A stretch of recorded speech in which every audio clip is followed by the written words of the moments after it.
Hey YouTube watchers, this podcast is with Kyle Beers from Northern Lights Basketball Academy. We hit topics about leadership, sports, just difficulties in life and overcoming expectations. If you like any of this, I hope you enjoy it and let me know what you think.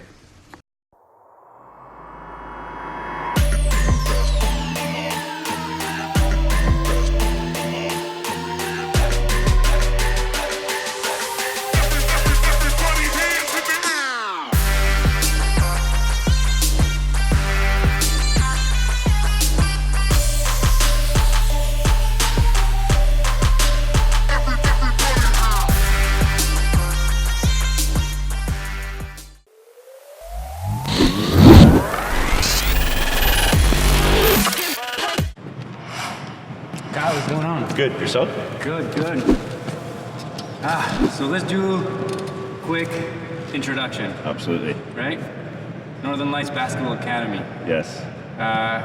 Where did it come from? Where did you like playing basketball since when? High school? Pretty well. I've been playing basketball my entire life. My father played at Laurentian, so my mother was did track in high school. So always very athletic family. My sister played through high school, so I kind of grew up, looking up to her. She played through some very successful programs here in town. So always part of my life. I've played through elementary, junior high, high school, college, and it's kind of taken me around the north. I've made some amazing friendships, terrific experiences from basketball. So when I moved back after teachers college roughly 12 years ago, the first phone call I made was to my high school coach, Dennis Goche. And I said, listen, do you have any coaching opportunities? He had a grade 9 boys team. I jumped at it and I've never looked back. But the actual Northern Lights Basketball Academy started roughly 2 years ago. I've got a daughter named Aurora. We named her after the Northern Lights. So she's kind of the namesake for the academy here. And it was just something that I saw that there was an opportunity. And I kind of just went for it. I knew that it would be successful. Thinking that I've seen it down south, I've seen everyone do it down south, but why don't we have anyone doing it up here for the north? So I combined my education, my coaching experience, my playing experience, and we kind of tied it into the academy. I've been fortunate enough to have other trainers come on board, and we've been able to offer more and more services through the last 18 months of business. Do you have any business experience? Absolutely none, which was it was daunting, and it still is. It definitely it can keep me up at night some nights. So the little bit of business experience I do have is through the service industry, through serving and bartending. I've done that for about 10 to 12 years at the Keg and a couple other local establishments, which I learned a lot. Like I definitely take that experience and I use it as a teacher every day, right? Interacting with different people. And then I use it with the business as well, some number sense. And I did have a brief stint actually where I managed a hotel right out of teachers college. Oh, yeah. I was kind of in over my head, I must admit at that time. But again, there was some good experiences from that I draw upon, spreadsheets and just some of the not so fun things of being a businessman. They have been beneficial. You are a teacher, right? I am. I'm a science teacher, and I actually have a great science gig right now at Sudbury Secondary, a local high school. It's given me an opportunity to come in and teach. I was there last year as well, so really glad to be able to follow both of my passions, teaching and coaching, through Northern Lights Basketball Academy. So why don't we give some value to people that want to be in a leadership role? What grade do you teach? Grade 9? Teaching grade 9 right now. Grade 9. Yeah. How do you rally these kids together with like cell phones in their hands? And it can definitely be challenging. So, big believer in learning how to use cell phones appropriately. They're not going away, right? They're part of our culture. They're tools, and they need to be. You need to learn how to use a tool like a hammer or a drill. You need to learn the purpose of it. And the second thing is, I really want students and young people to not just be consumers on their cell phones and social media, just mindlessly scrolling. Really want them to be creators and put their own content out, meaningful content, And that could be anything about their hobbies or what they're going through. But not just consume on the technology, actually contribute positively, I think is a really important factor. With someone having to deal with younger kids, let's call them kids, right? Yep. What suggestion would you give somebody stepping into a role of teaching, maybe, or teaching a high school a basketball game, or teaching a Little League or something? Could you give them some advice to somebody who's never been in a leadership role? Absolutely. Plan. Always come in with a plan, but with saying that, you've got to be flexible. So you never know what's going to happen when you're dealing with younger athletes or students. But come in with a plan. If you're not organized, they're going to sense that. They will. So come in with a plan, but be flexible, I think, is key. And just treat them like humans. Treat them like anyone else. Don't treat them down. Don't talk down to them. Again, they recognize that. So be human. Try and relate to them, and just let them be kids at the same time, I think. Because for me, I mean, if I use myself as an example, I have my own business. I've always thought myself as somewhat leader, but I don't like to be aggressively alpha, as in telling everybody what to do, micromanaging, and pushing almost so I feel better. So like to let you know you are beneath me. Type of like in the hierarchy. I like to wait until there's the moment that I need to step in. And then give a little leadership or push. That's my way. And I don't know, what do you think about that? I really like that. So, and again, I have a very similar philosophy with teaching as well. I think we've all had educators or coaches, right, that have been very authoritarian, and this is the way we do it, and you don't need to know why, you just do it this way. But I like your approach, and like I said, I've adopted a similar one where the kids, let them explore and learn, and then I'll step in at the appropriate time. But I would like them to, like, if I actually had this situation today, I would like the student to try a math equation, so that if you get it right, fantastic, we know you're doing it well. But if you don't get it right, that's where I can step in and we can start working together and find out where you went wrong. But it's important that they have that struggle, I think, because it builds resiliency. And then it's okay to ask for help at the same time. And I think you can work together and you build that rapport, and I think you build mutual respect, and you're going to get way more out of that student or employee that way than just barking orders. And they feel like they have a little bit more onus and say in what they're doing. So you think struggle is important in someone's life? A little bit, a little bit, depending what the struggle is, right? Everyone has just different amounts of struggle, and obviously some of it in the sense of, being frustrated with a math question for 5 or 10 minutes. I call that a struggle, but that little 5 minutes of struggling and not quitting on that math question can have major effects later down the road, right? But there's some struggle that I would say is not beneficial, right? I will get into that, but a little bit of struggle, it teaches perseverance, and there's some games that athletes are going to lose. There's going to be moves that it takes them 2 months to learn versus a week, and having that struggle, it makes it real, and it makes it memorable a little bit. I think they can learn from that in future experiences. Going to basketball, when did you, obviously you like the game and throughout your life, it's been around you, right? But when do you actually take that, opening a business is a risk, right? Absolutely. How long was it in your mind until when you executed, you're like, okay, I got to do it now? Honestly, so I've had little ideas of it here and there throughout the years. Maybe I'd think about it for like a day, and then I'd come back to it a couple months down the line. But realistically, I'd say about 6 months before launch was really, I knew that this was going to happen. It coincided with the birth of my daughter and a career change from the mining industry back into teaching.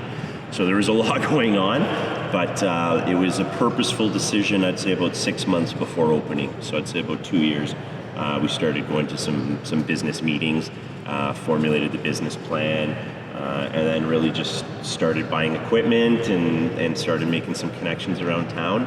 And like I said, it's been an amazing experience. What do you think is one of the biggest, or some of the biggest challenges that hit you, and maybe took a couple seconds or even a day or a week where you're like, oh geez, am I doing the right decision here? So that is literally a daily thing as a small business owner, right? But I think right now, and it's not just me, it is any sport in Sudbury that uses the court. So that's volleyball, badminton. It is a good problem to have because our youth sports are booming. We've got so many youths involved, our youth groups. But with saying that is the court time is very hard to find right now. So Cambrian College here has been absolutely amazing as one of our partners, allowing us to use the court as much as we can when they have the pockets available. But that's been the challenge, is trying to find the quick court time, as well as other basketball clubs and volleyball clubs are experiencing that.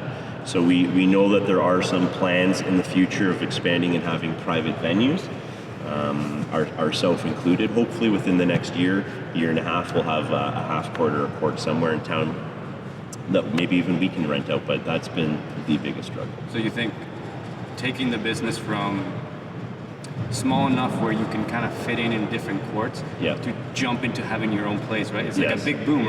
It's an investment of big capital. Oh, yes. So taking that next step, even if you need it, it's difficult, right? It is, and nothing's guaranteed, right? So it's a very large commitment. Again, thinking and knowing that the way our population is, and they're very athletically inclined, I feel a little bit safer doing that. And knowing that I would have some really good people around me would really help with that as well. Like Coach Alana Lehay is absolutely amazing with us, and she runs similar businesses that she would be able to take a big bite out of that, I think, and help. But I really do think that is the next step. And if it's a couple years away, if it's 5 years away, that's fine. But I really think that that's the next step, for at least for us, because we are at the point where we can't really service more personnel, like more clients, without having access to a court 5 hours a night every night, and then 16 hours on the weekend. How do you go about getting clients, right? You call them clients? Yeah, clients, athletes. Athletes. What's your approach as a business to growing, having more intake of athletes and clients? So again, not really having that business experience, and when I did do the sales manager position at the hotel, a lot of it was cold calls, and I didn't enjoy that too much. So I haven't done a lot of hard sell. Everything is social media pretty well, or posters, emails, but the biggest thing has been word of mouth, I'd say. Put a good product out, care about your clients, be transparent and fair with everybody. Everyone gets treated the same. And the word gets around that it's refreshing to have that here. The youth know that they'll have someone that's there for their basketball needs, and we've been able to actually expand a lot more of our services, offering more and more. So when I had that vision, it was more than just the one-on-one private training. It was tournaments and summer camps and specialty clinics that we've been able to offer. Was there a big boom after the Raptors won? That's what Howard was asking. So big boom 2 times this year, or last year. So the Raptors was crazy. Literally, the first 2 weeks after the win was fantastic, and get to meet new people that were just kind of discovering basketball was really cool. To have that experience with them. But as I said to Algora, that we had the Sudbury 5 start up last year, which is a semi-pro team, and I was very fortunate to be the assistant head coach of that team. And they had an amazing season as well, made it to the playoffs. And we were one of the top sellout crowds in the league.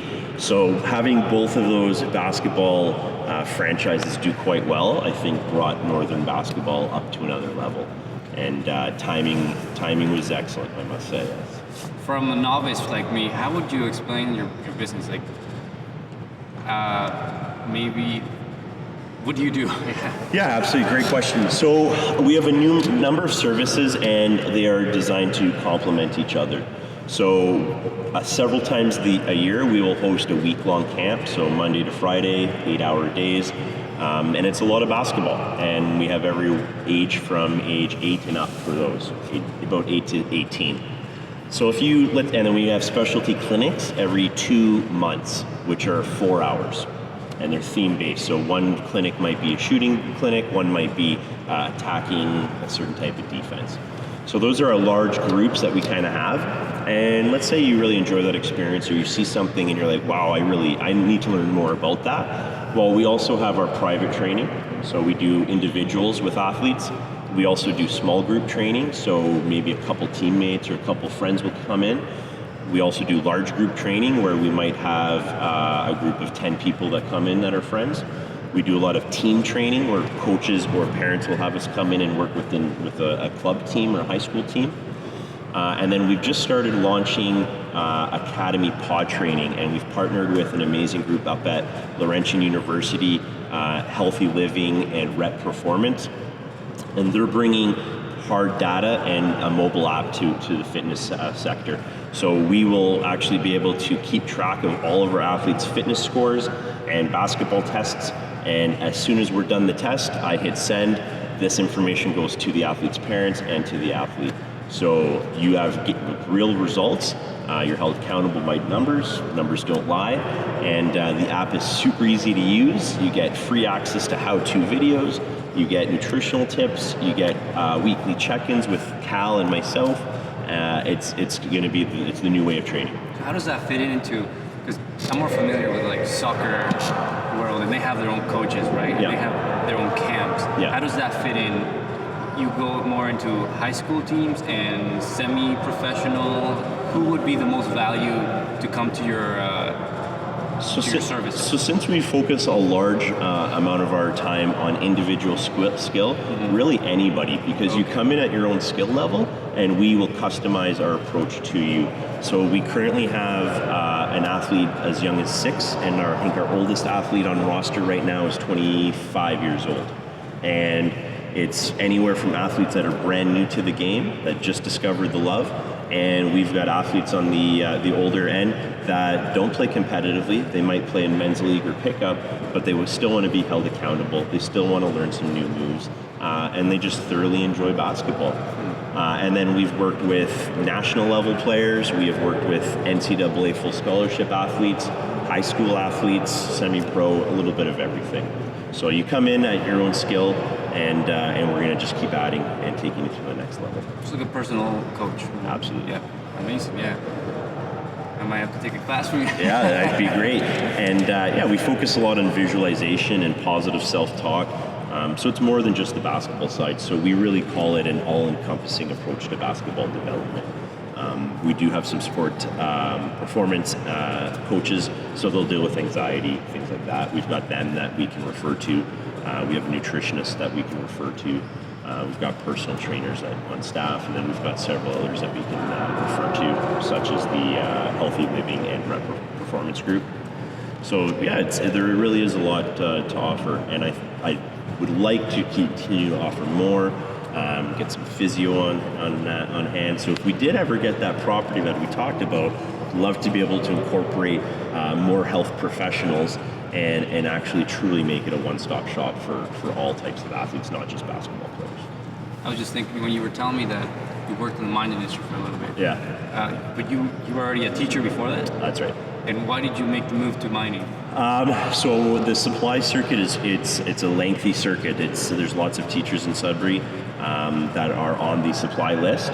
So I really had to make a hard decision where I spoke to a few principals, and I was at the point in my life where I wanted to propose to my wife, and I wanted to buy a house and start raising a family. And it was tough with a supply teacher income. I was serving at the time, as I was telling you, bartending. And I had a great opportunity to start a career in the mines. I've done some mining construction throughout my college and university days in the summer, so it was an experience I wasn't too unfamiliar with. I jumped at it and I thoroughly loved it, but again, I really missed what I really want to do, and that's work with youth. I want to be a teacher, and I want to work with athletes through basketball. And I'm very, very glad I made that change. It was a very tough one. But I also kind of got out of coaching youth groups at the same time, like teams, to focus on this. And I had mixed feelings. This year I'm going back to coaching club teams, youth teams. While doing this, I feel that I can do that now. But what I really missed out of those youth games was the connection with them. But on the plus side, what I was getting is instead of working with 12 to 24 athletes a year, I'm now working with 500 athletes a year. So it's a much larger platform, and it's all due to the Northern Lights Basketball Academy. And you've always been in the north? Always in the north, born and raised in Sudbury. I moved to Timmins for 2 years, where I played for two amazing coaches, which actually shaped me and pushed me into a bit of a coaching career. They shared an amazing amount of knowledge with me. I was actually very fortunate to see one of them just last week. His son is now playing at the University of Waterloo, came up to play against Laurentian. Then I lived in Sault Ste. Marie for about 6 years, where I played at Sault College and Algoma University. That's where I met my wife, Anna. And then we both actually went to Teachers College in Thunder Bay. So we've lived everywhere but North Bay, really. So we'll see. Yeah, I've been in a year, like about a year and a half in North Bay. And, Yeah.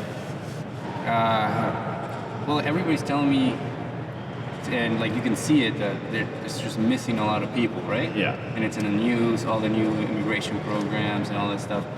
When you were growing up, was it the same, or was it a little bit more of a boom? The mining sector was really booming back then. There has been a bit of a downturn since, I'd say, maybe, don't quote me on this, 2008, 2010, with some of the prices of nickel and copper, but that's coming back up. And on the flip side, and probably positives, Vale is not the largest employer anymore, where they used to have tens of thousands of people. It's now those people have found jobs elsewhere, so we're not as reliant on the mining sector. We have other businesses and markets that are really kind of picking up. Tech is picking up, our movie industry, and like it's just booming right now. So it's refreshing to see a shift. But back when I was a younger child, high school age and younger, it was the mining sector was the big sector, and employed a large amount of Sudburyans. And if you weren't directly employed by them, you were employed by someone that did business with them. But there has been a shift. Yeah. We're gonna have to start new different language classes and stuff. All the immigrants are gonna be coming in. So we've got quite a few immigrants coming in, like right here at Cambrian. So I've been here so much, I've been able to get to talk to some of them and ask them where they're from. And the big question I always want to know is, what do you think of the weather here? The weather, it's crazy, right? It's about to come. But I've been learning about cricket, because there's a large population that's playing cricket, and they asked me about basketball, because a lot of them, it's brand new. So it's been cool again to have this experience over basketball. There's a couple really tall players that I see walking the halls, and I always ask them, "Do you play basketball?" But I think it's great to have this new population coming in, and especially if they want to learn the game of basketball, all the power to them. You're saying maybe for your business side, marketing has been a big help for you, right? It's mostly social media. It's been great, and we're just about to launch a brand new website probably in a week's time. So we're aiming for, maybe November 1st would be the launch of that. That's been a big project, about 6 months in the coming now, getting that all ready. But primarily social media, word of mouth, and the internet. Have you thought about like videotaping classes and putting them up and stuff like that? So we videotape quite a bit of our sessions or clips. I do a lot of athlete highlights, where we'll kind of compile. We work for usually an hour at a time, and I'll kind of compile it down to maybe a 3 to 6 minute clip of their highlights, and we put that up on our social media or YouTube channel. Does it help at all? Because again, talking about soccer, I've watched a lot of YouTube videos where they teach you how to kick the ball, to get the curve, the knuckleball, and stuff like that. Yeah. Is that the same in basketball, like where you can just start going through YouTube and kind of learning there? Yeah, absolutely, and a lot of kids do that. And I'll ask some of our athletes that we'll work for the first time, I'm like, where'd you learn that? And just watching the game, right? You learn how people move to be successful, and that's part of what we do, is we'll really teach you how to move the right way to be successful. But the videos have been very helpful. They're really fun to shoot, just because I get to try new skills and try and test my steel and see if I can do the moves right. And if I can't do them, I probably shouldn't be teaching them. But no, it's fun, and the feedback's usually pretty positive. And sometimes they're like, "Wow, I can't believe you can still do that." And sometimes we'll have challenges to see if kids can pull the moves off, and I think it's cool. And then the kids get to show their friends too, right? Hey, like I'm doing this, right? Everyone likes to see themselves on camera once in a while, right? Especially if they're being successful doing something. You still get a little competitive, try to school the... Absolutely. Yeah? Yeah, always. Yeah? If you, So I don't play too much anymore, but when I do, so Mike was the gentleman we had in the earlier portion. really very competitive player, really competitive. And I stopped playing him years ago because I know that I probably can't beat him anymore. So I say that he's never beaten me, but I know that I can't compete with some of these guys anymore. But I'll still, if I'm playing a younger player, I'll still try and beat them up a little bit. That was my dad's philosophy, is when I beat him, I truly earned that win. So I'll still try and bully some of these younger kids on the court if I can.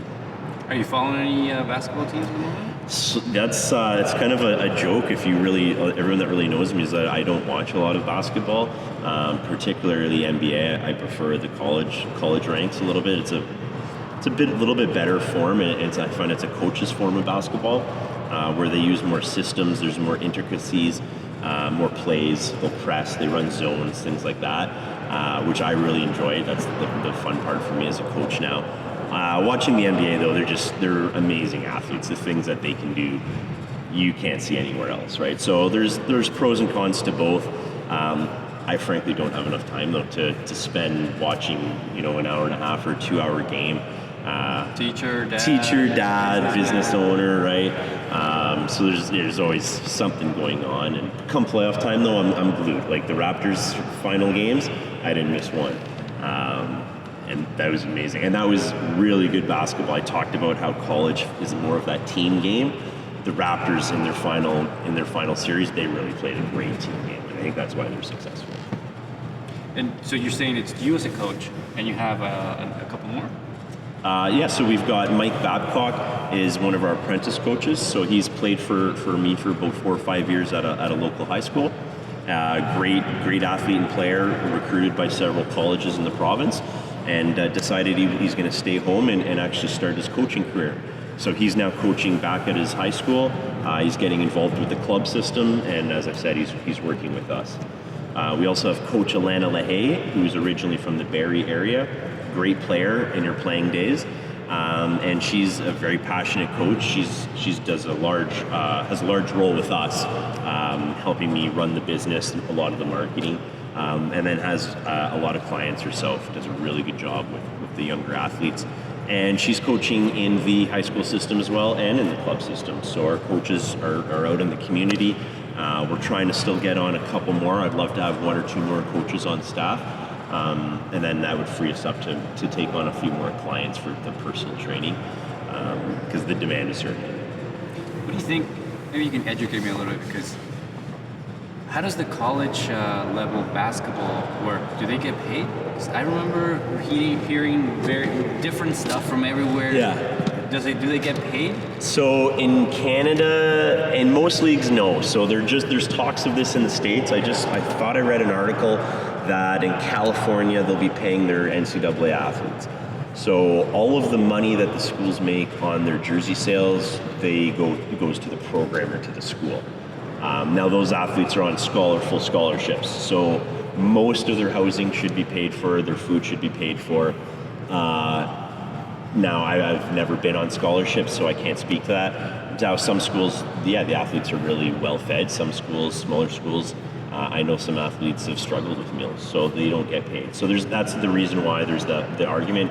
Okay. You're making money on their name on the back of their jersey. Should they get some of the revenue for that? So that's the argument. In Canada, we can't give full athletic scholarships that I know of, but we can give bursaries and academic scholarships. So if it's if you're a really good athlete and you have, I think it's over an 80 or an 85, then you're entitled to a certain amount of money. So in Canada, it's nothing. Really. It's based on it's tied in with your academics in Canada. And then there's always fringe benefits like jobs on campus, things like that. What do you think? Are they doing it right? Honestly, it's hard to say. Like I played through it here and was able to do it. Mind you, I had a job off campus as a server. I had a job on campus as intramural coordinator. So that was tough with the course load. If someone would have paid me at the time and I could have not had those jobs, it would have been great. But those for you, right? As a player? But now looking back, I gained stuff from being a server that I use today. And I gained stuff on being an intramural coordinator that I use for my business and a coach. So, like I said, it's a give and a take, right? But it is tough for some athletes. It is tough. There's got to be some athletes that, if they could have had well, it's a huge investment of time becoming an athlete. Oh, 100%. Yeah. Have Huge 3 sacrifices. cousins. My one cousin right now, he's training. I don't know, what do they call it? The track bikes that go in with weird helmets. palindrome? And they bike around this curve. I think they call it the palindrome or something. But I know what you're speaking of. Yeah. So he's going to the Olympics there. Oh wow. And geez, the time they work, It's crazy. He couldn't have a normal job it's- or school. Like, that's his life. Yes. He doesn't drink. He doesn't smoke. He doesn't do anything. He doesn't party. He just trains every day. You see him on the bike once in a while. He'll be like, "Oh, I fell," and he's just all scraped up. Yeah. That's his life. And maybe there was a couple of really talented people that, if they could have had that financial help, they don't have parents to help them out. Yeah. You think we could have missed out a couple of really good players? Oh, I think so for sure. Absolutely. I'm thinking of a bunch of athletes right now that could use stuff like that programs like that. And we do have some good programs now with some local programs with some organizations. I don't know if I should say their name right, but they're helping out, and it's helpful. But there's always a need for more. There really is a need for more. So I can see the argument for paying for the college athletes, and then what would get hard though is up here in the north is how do we raise the revenue to pay those athletes, right? Now, let's say you're down in the States at a massive D1 school, they're making millions. There's some revenue that you can play with. Up here, I know that it's tough, but would it get more athletes involved? Maybe, yeah. Coaches Do we need athletes? Do we need sports? It's a silly question, but like, where do they fit into society nowadays? So I really like professional sports is great to watch and all of that, but and a lot of people, that's when they get into sports, is they aspire to be the great that hits that game-winning shot, but realistically that's not in everybody's life trajectory, right? But what you learn on the way through sport is hopefully you learn social norms, social expectations. You're learning friendships, you're making connections with other people, and that's invaluable in life. And I really find that we do have less youth involved in sport right now. There's still a great chunk in Sudbury, like literally thousands, but thinking back to when I was a child, everyone had a bike in the front yard. There were 7 of us in my yard. In my neighborhood, we were all the same age. We were everywhere playing outside, playing different sports, making up our own games, but we're moving our bodies, learning how to move. So I really think that it's important for the social aspect and learning, but it's also really important for the health aspect, and not the everyday health that everyone thinks, like have a strong heart, but knowing how to move your body in time and space. If someone's walking at you, how do you stop your body so you don't bump into them? It actually is a skill, and as you get older, we lose that ability. So we really want to learn. It's called a lifelong athlete development program, and it's a national program, and it starts at a young age, and it's periodized. So here at this age, we're going to teach you how to run and jump, and at that age, we'll teach you how to somersault. Then we incorporate balls and manipulatives. Then if you really show a liking and a true passion and skill, then we can specialize in the sport, and then you'd be on that pathway to becoming a professional or a semi-pro athlete. But like I said, along that pathway, you might never get there, and that's cool, but you still learn, like I said, the social aspect and how to move your body. You will build strength in your bones and joints from those formative years as an adolescent and a teenager that will carry you through to old age. So there's some good benefit, I think, for it. Yeah, I mean, from a book I read from Jordan Peterson, I know you're familiar. Yeah. He was saying, kids that aren't socialized when they're young have big time problems when they're adults. Yeah. Not being able to communicate with somebody and stuff like that. Yeah. So I feel it.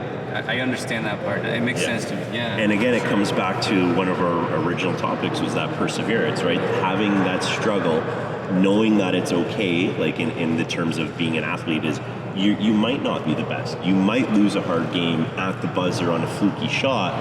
Guess what? There's still another game. There's still another tomorrow. You're still going to be an athlete. You still have all your friends, right? So you need to learn how to move past these failures And as a cliche as it is, we don't call them failures at the clinic. We call them learning opportunities, right? So you're either successful in your learning or you're not successful in your learning. There's no excuse why you're not learning from that experience and carrying it with you. I'm trying to think of a cool saying for the podcast. I watched this video from a big entrepreneur. It says, you don't trip down. Every mistake you do is a trip up, right? Is that a Garyvee or? No, not Garyvee. I think he. Do you watch Garyvee? Oh yeah. I was gonna say, if you're not, you gotta be. No, But he'd be cursing at you to get doing stuff. But that's you know what? I haven't heard that, but I like that. You don't trip down, you trip up. Every mistake you make gets you a little higher up the mountain. Yeah, and there's some local people in town, and they say like they've got a PhD in failure, and it's okay, right? And it keeps you moving on, and really like there's been teams that I've been cut from. There's been things that looking back, I wish I've done differently, but I did it. And I have that experience, and I've learned from it. And I think if you can do that, whatever you do in your life, you're going to be pretty good at it. What do you think of mentality?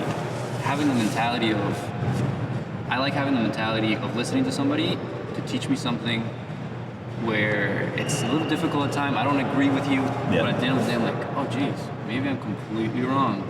And it's just a scary feeling of whatever your foundation of belief was, it's gone, and now you convince me of something else. Yeah. It's kind of weird, but I like that feeling. What do you think of that? Get it all the time in basketball with coaching, right? Sharing with other coaches, watching how they do things, or even just watching a video on how another coach teaches a skill that I might be teaching. And I'll just be like, that is so much better than what I'm doing. Or man, I'll be like, okay, it reaffirms that I feel what I'm doing is correct, right? Because maybe that's it's not. But I think it's good. Like it keeps you on your toes, and you need to be flexible. We've talked about that too. That you can't just be rigid in your one view because you don't know. And there's a thing in science is you can never prove anything. You can only support it, but you can disprove something. So you can't really hold on to that belief or that theory permanently because there's always a new discovery. There's always a new something experience that could be around the corner that will disprove that theory or that belief for you, right? So you can hold on to it, but you got to be open and you can support it. So I think that's a very good one. And like I said, it's a daily occurrence in the world of sport, learning how to do something better, faster, visualization, all of that. So what do you think when you see athletes that are extremely cocky and they think they are the best? Is that because I'm sure there's going to be a balance, right? Of believing in yourself or overstepping. I've coached athletes everywhere in between, from not enough confidence, and they should, they're very talented, to athletes that are very talented and they're cocky, and there's athletes that are very cocky and they're not talented at all, right? So everywhere in between, and I think as my own player and even part of my coaching career, I could have fit myself anywhere on that spectrum. Humility is very big, and that's something that I'm learning as I'm getting older, and trying to teach to the younger generation as well. But I think that you do need to be confident. Otherwise, don't. Where's the extreme? Where do you think it's like you're going a little? So I've had some coaches. They call it peacocking. So they're strutting around. They want everyone looking at them. If they were with basketball in mind, if they do a certain play, they're looking into the crowd for that feedback, that affirmation, that you're the best. Whereas the fact that they are doing that joy of being successful, that should be enough of a motivating factor. And that's what builds your confidence, is feeling successful. And that's a big motto of ours, is how we teach that. So we don't want your feeling good shouldn't be coming from without. It should be intrinsic from within. Again, from doing well, knowing that you're doing your all. So we do want athletes to be confident because they've done it so well for so long in practice, when no one's looking. So they'll still do it well when everybody's looking, and it doesn't matter to them if it's them in the gym or if everyone's watching. And Coach Mike was a prime example of that. I've never met an athlete that's worked out so much on his own in the mornings before school so that he could do it well when everyone was watching. And he didn't care though. He's one player that's never asked me about his stats. He knows he did well or didn't do well. He's asked that. Is it like a little drug playing for the crowd, like a mistake that could lead you down a bad road? Just playing for that. Playing for the crowd is first of all, it's exciting. It is a fun style to play, right? You feed off the energy, and most athletes will do that. But that can't be your only motivating factor, because when things are going wrong and your fans are quiet and the other fans are cheering against you, you've got to find a way to still get up and play consistently.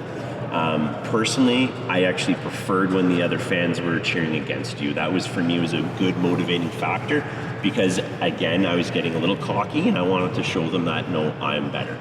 And I thrived on that. But it's better to have it intrinsically, an intrinsic motivation. It's always there. Like you said. Yeah, it's always there, whether you're by yourself, whether you're in your home gym, an away gym, across the country.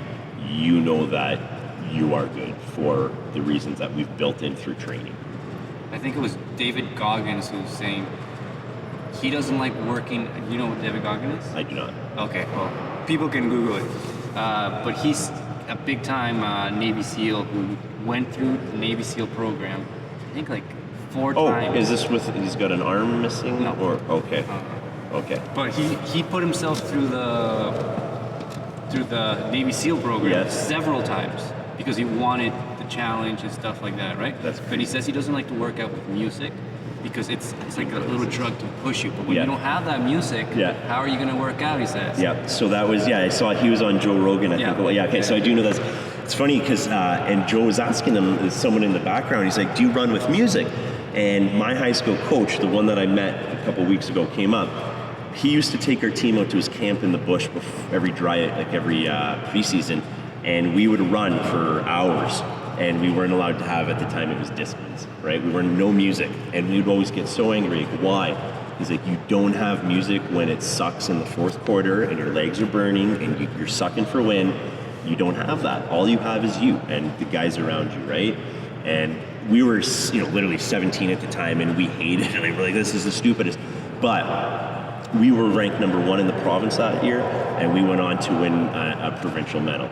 And I'm not saying it's because of that, but we were some of the best friends, and we still are. We live all over the province. We still get together once or twice a year to play in a men's league tournament. But that team bonding, like I said, it's these experiences that we've had through sport and through basketball. It's amazing. And being able to put yourself in that special mindset, I call it the zone. And Michael Jordan was famous for being in the zone. And you would ask him about the game after, and he couldn't talk to you about the game. He wouldn't remember it because he was in that moment, He could have kicked the ball out of bounds. It didn't happen. He's only playing this possession. He doesn't know what's about to happen. He's playing this possession. And when you're playing in that moment, you can play very freely. Like you're in tune and you flow. We call it the game slows down. And all of that skill that you've ingrained through purposeful training, perfect training, it just happens. And that's your muscle memory. We call that like riding a bike. You just get on and you just do it because you've done it so well so long, and it just, your unconscious takes over. Well, is there lots of science there? Science teacher here. Is there anything you'd like to tell to the viewers? I've absolutely loved my experience living in the North, involved with youth basketball in many different capacities. And I'm looking forward to seeing where this journey takes me. I fully plan on staying in the North and growing the academy and just being able to reach as many athletes as we can. And just keep doing what we're doing. We know it's a great product. It's a valuable product, and the demand is there. Athletes are reaching out to us daily. We're going to keep giving you first-class services with A1 coaches, experienced coaches, and we'll be having our first tournaments coming in December. So the services are going to keep growing. So get at us on social media, our website, new website dropping in about a week and a half, as I said, and the YouTube. There's lots of great how-to videos. So if you're new to the game, even if you're a national level player or an NCAA player, we've got videos of those athletes on camera doing the exact workouts we want to take you through. Great. All right. Thank you. Thank you very much. Northern Lights Basketball Academy. Let's check it out. Check it out.